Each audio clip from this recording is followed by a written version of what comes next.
I remember hearing that the Iron Man game was bad, which was weird because I thought it was good. Not great or must play or anything, just good. And the way they described the bad Iron Man game felt so different to what I had played.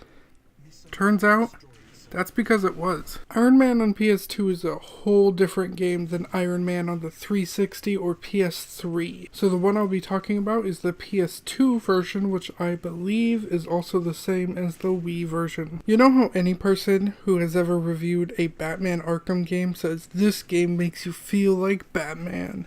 Well, I'm gonna say it basically that, but with Iron Man, this game makes you feel like Iron Man. I really do feel invincible. On top of that, the freedom of movement to be on the ground or to hover or to fly is awesome. You can use the D-pad to transfer power to either your armor or your weapons or your thrusters if you need more power in those areas. With other systems taking less power when you do, so there's like strategy to that too. At one point you fight Whiplash, who is a completely different Whiplash, and this Whiplash is also a different Whiplash than the Iron Man 2 Whiplash.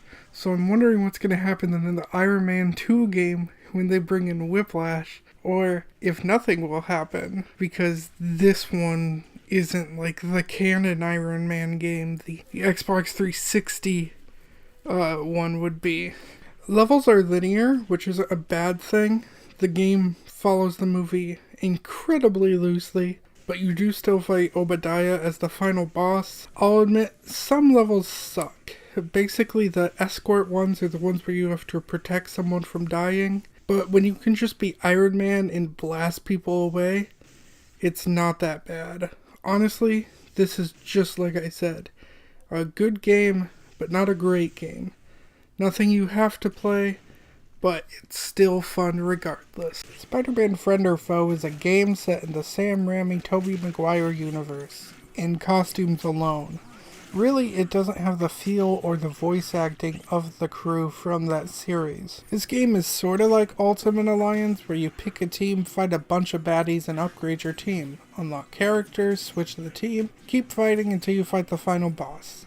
And I loved this game as a kid, but playing it now, I have a lot more critiques about it. First off, your team is only 2 people, unlike Ultimate Alliance's 4. I know a few others just did 2, but 4 feels better. This also means you can only play up to 2 players. I remember having 4 people over and each of us could play Ultimate Alliance like all at once, and it was a blast. But this cuts that number in half. Second off, player 1 always has to be Spider-Man.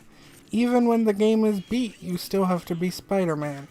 Now you can choose between regular Spider-Man or Black Spider-Man, but either way, you're only Spider-Man. So, only player 2 gets to enjoy all the new characters.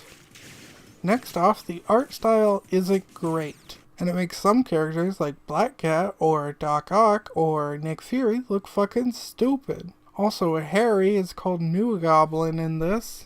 I don't know if that's his official name since he didn't have a special name in the film. Also, Venom isn't his movie version, which I actually like, but Green Goblin and Harry and Doc Ock are, and so is Spidey.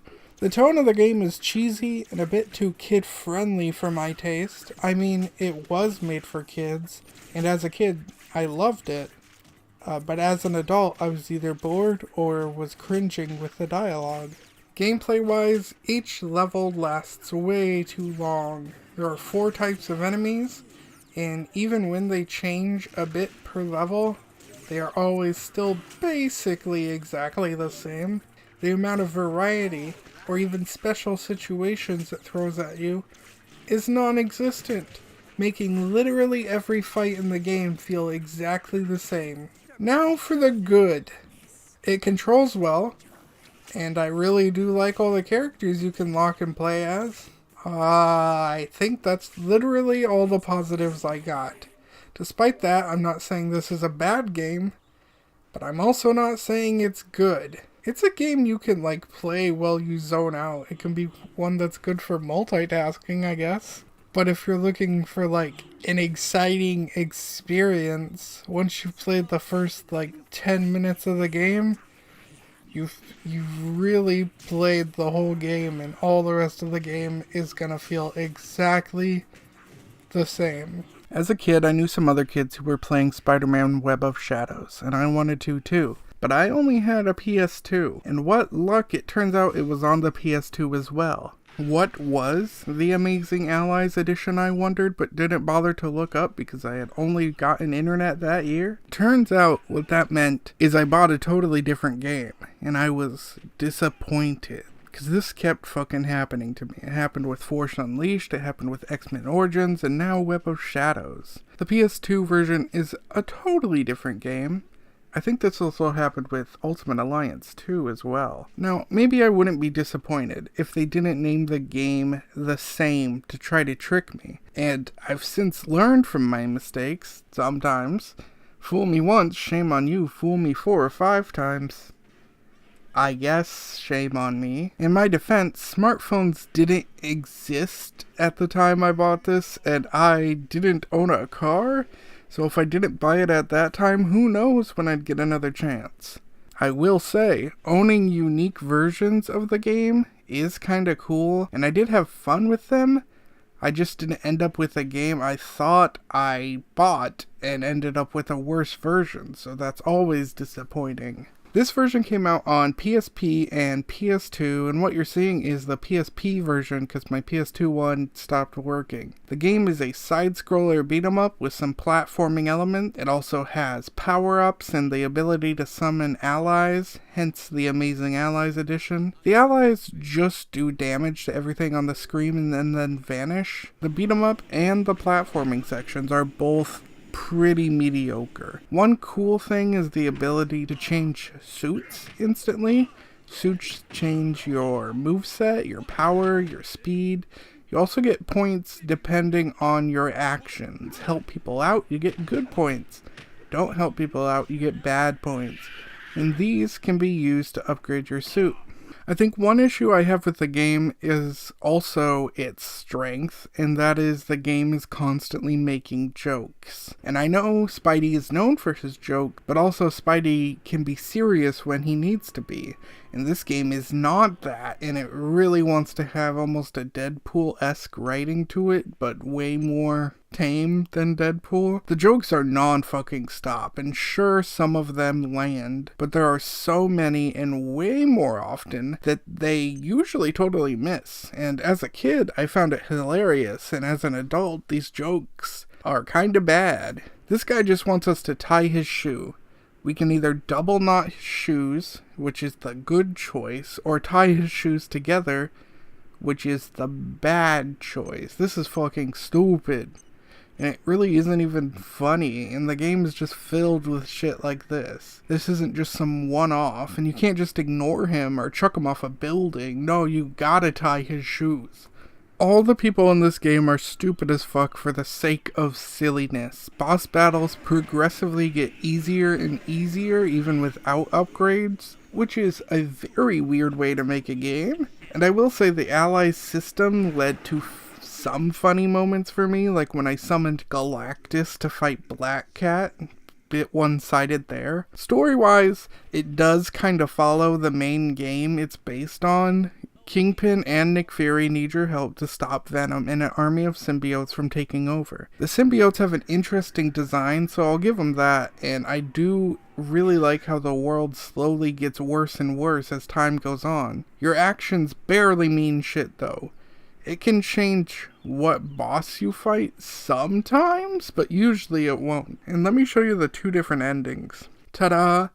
They are both text-based, one screen saying you won. It's pretty pathetic. I do really like the look of the Venom boss at the end. This design is really fucking cool. Even if the final fight is just a long, tedious, boring mess, it's still a cool design. Overall, it's just really mediocre and average. The main PS3, Xbox 360, PC version is the one you should play. But if you pick this one up, your enjoyment of it could vary depending on if the humor clicks for you, but gameplay-wise, you'll find it pretty mediocre. The Punisher is actually not a movie tie-in game. It does have a couple of things from the Thomas Jane movie, but that's pretty much like its only thing tying it in. It more so recreates fights from comic books here. So if anything, it's more of like a comic book tie-in game, and that's pretty cool. Even the subtitles are comic book-like. The game is a third-person shooter that's actually pretty decent. It's definitely not amazing. It's not like a must-play, but it actually plays pretty decent.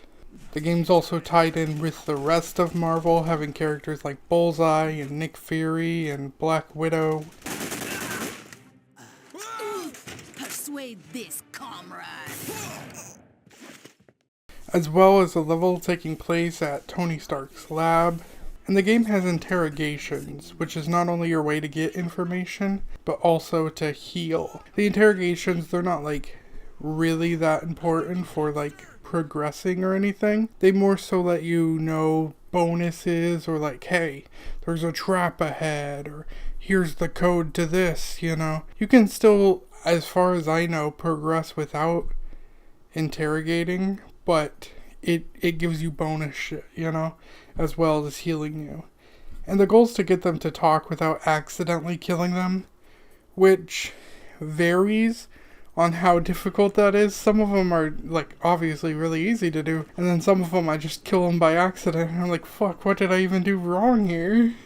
If you kill them, however, the game does this strange censorship where it takes away color and tries to make it look black and white, and then it, like, the camera looks away, you know. And I don't know that I like that, but I think if I remember correctly, they had to do that. Honestly, melee attacks are pretty good here for racking up points and saving ammo. My favorite mission is where you're in a casket at a funeral, and you bust out and you kill the gang at the funeral.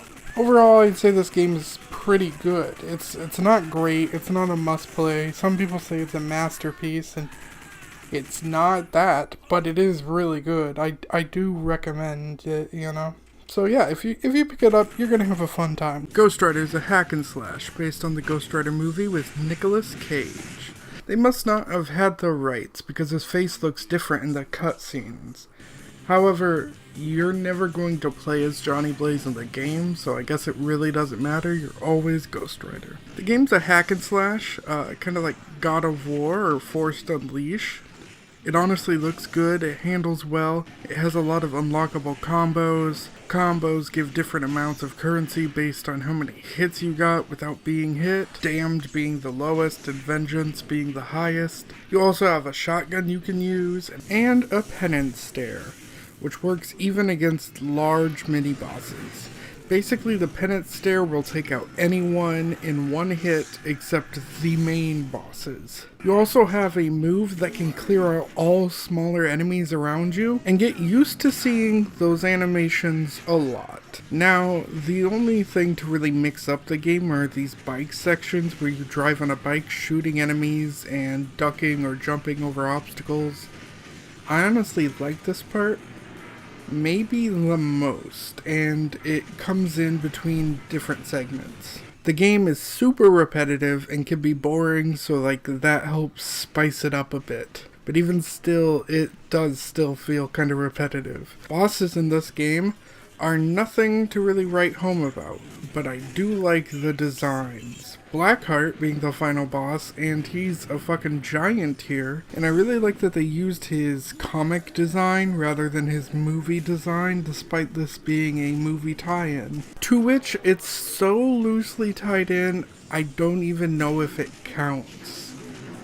It's more about gathering all the elements to defeat a final boss, which seems closer tied into The Last Airbender than to Ghost Rider. Now, when you beat the game, it does add some replayability by adding different skins of Ghost Rider, including Vengeance and Ghost Rider 2099.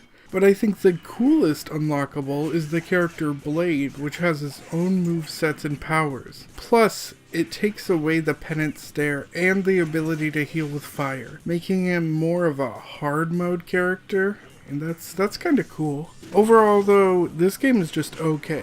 It's visually nice and it plays well, but it's super repetitive and doesn't have enough going on to keep my interest. Plus, the first level is hell, and each level after that feels a bit lamer compared to hell.